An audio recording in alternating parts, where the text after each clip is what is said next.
entrepreneurship, and I think it does actually tie in quite a bit with the last video, because the education process we're in, we're obviously in an esteemed education setting here that all of you would hopefully at some stage go on and perhaps look at becoming an entrepreneur. I actually got kicked out of school myself at about 16 or so, and it just wasn't for me. And I think there's a lot of people like that who perhaps don't fit into the educational system. So I just wanted to talk, the business that I have is based online, and we teach people how to cook through video, and I wanted to look at a little bit about technology to start off. You might recognize that guy there, who is Mark Zuckerberg, who founded Facebook. In a setting very similar to this, he just set up a social network a few years ago, and it's obviously we all probably, most of you on there at the moment. If you look at these two guys who created Twitter, I'm sure you're probably all starting to get on there, or certainly thinking about getting on there at the moment. And again, they're just two regular guys.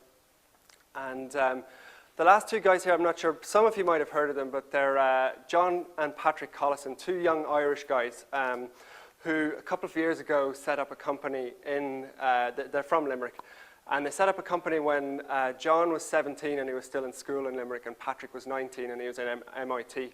And he actually left MIT to set up this company because he believed in it so strongly. And it only took them 6 months to build the company, and they then sold it for $5 million. So I guess that's just three sort of stories that show just how much of an overnight success it is. But I guess the point that I really wanted to make was that it's not an overnight success at all. All of those guys look as if they've turned it around really, really quickly, and that they've made fantastic amounts of money. Facebook's got valuations of around the sort of 10 billion mark at the moment, and Twitter's just raised 100 million. The guys made 5 billion. So there's huge financial gains to be made. But just so happens that today Facebook is 6 years old. So 6 years it's taken to get that far, and it really, becoming an entrepreneur, like Robin, who's on here in a second talking to you, will tell you, it is incredibly hard work. And 6 years in normal term, like I can't even remember what I was doing 6 years ago. It seems that long ago. To be running a startup business, all of those guys would have started with a laptop in front of them, and that's absolutely it. To run that for 6 years under the pressures of paying legal bills, of hiring new staff, they were all probably close to not having a single penny to their name at various stages through the business. To do that for 6 years is incredibly stressful. So I guess what I wanted to try and do is just sort of plant a little seed in all of your guys' brains tonight, and hopefully put something in there that might make you go on and maybe think about starting your own business. The way that it happened for me, like I said, I got kicked out of school and I actually went to become a chef. The educational system wasn't for me. I enjoyed reading, etc. But just slightly more creative. And I guess when I was working as a chef, and I really enjoyed it and was quite passionate about it, and really got involved in trying to become as good as I possibly could. But there came a stage when I was sort of, everybody has this in either lectures, or if you're in an office situation, or whatever it is you do, when you start to count the seconds down to the hour. So if your lecture finishes at 2 o'clock, you're really counting those last 5 minutes down. You can't wait to get to the pub or to get down and watch the match or whatever it is happening. And it's when that happens, when you're actually counting down time, I think it's an incredibly dangerous thing. We're all here for such a short amount of time that you really shouldn't be trying to sort of wish time away. So the best way to describe it is that I'm a firm believer that if you're doing something, you have to be 100% behind it and really, really motivated by it. If you're even 1% off and you're not feeling it right, then that's the time to get out. And if that means going to set up your own business, then that's the way forward. The way to describe it best is, I explained earlier that I was a chef. I actually went on to work on this boat. So I was a chef for about 6 or 7 years, and I got bored of just being a chef here in Dublin, and I wanted to sort of travel as much as possible. So this boat actually owns to somebody who I just saw in one of the TED videos, is a founder of Microsoft with Bill Gates, Paul Allen.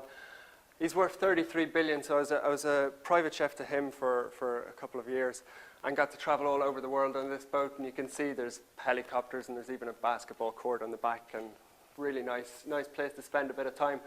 But the point is, we traveled all over the world, and we went to the Monaco Grand Prix and Sao Paulo, and wherever you could go on a boat, we went basically. And Spent 2 years there, but it got to one stage where I had the most unbelievable lifestyle, plenty of money because you couldn't spend any on the boat, so you were able to buy houses, etc.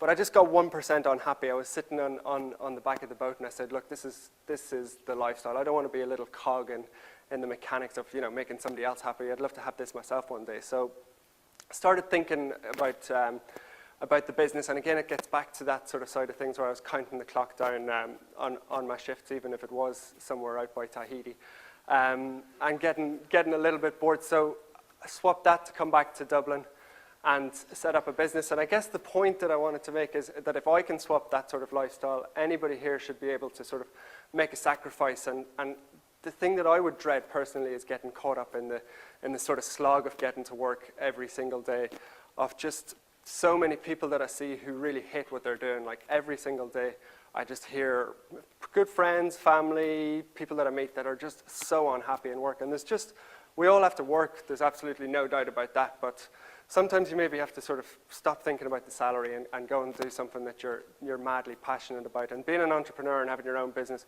there is not one day where I get out of work, I get out of bed and dread to do what I'm doing. Starting up a business, there's lots of different businesses, and some might need a lot of finance, some might not need much finance at all. But I just put a figure up there, kind of one of the second business that I've set up recently. That's how much money we started with. And the reason I put that up there is it's probably a term's education or a year's education. It's not that much money. You could probably scrape it together between friends and family. And I think it's eminently possible to set up a business with that small amount of money. What it is going to take is an awful lot of hard work.